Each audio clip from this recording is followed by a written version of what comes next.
A subtle way we stress ourselves out is through time scarcity. So, once I describe this, you'll probably notice it in yourself, but a lot of people don't notice it until they hear something like this.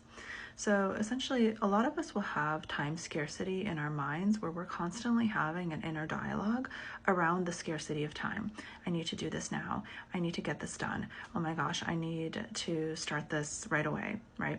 I need to, make sure to get all this done before XYZ time because blah, blah, blah. And obviously, we live in a society that really values keeping time, right? But at the same time, what I've found is that this can actually be counterproductive to productivity. The reason for this is because a lot of us are overdoing it. So we're overdoing the time scarcity dialogue to the point in which it functions more like internal criticism.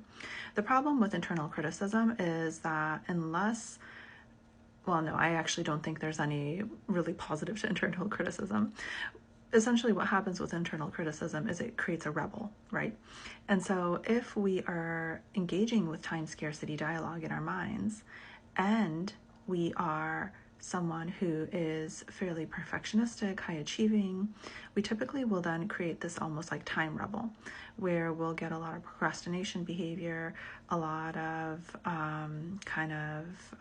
rebellion against going to sleep early, things like that, because we have developed too much criticism around time, too much restriction. Remember, restriction always creates rebellion, especially in those of you that are perfectionistic and high on the need for autonomy.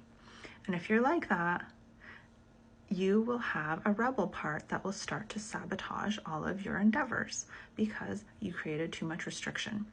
And so a lot of you think that, oh, I just need to have more willpower. I need to control this rebel part. That's not what you actually need to do. What you need to do is you need to watch your mind for all of this time scarcity dialogue, because it's really creating an effect in your mind and even your body. So it's creating certain kind of neurochemical cascades in your body of cortisol, adrenaline, etc., that will impact your system.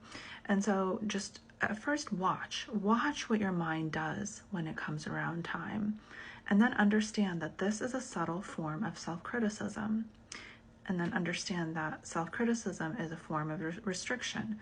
Restriction creates rebel.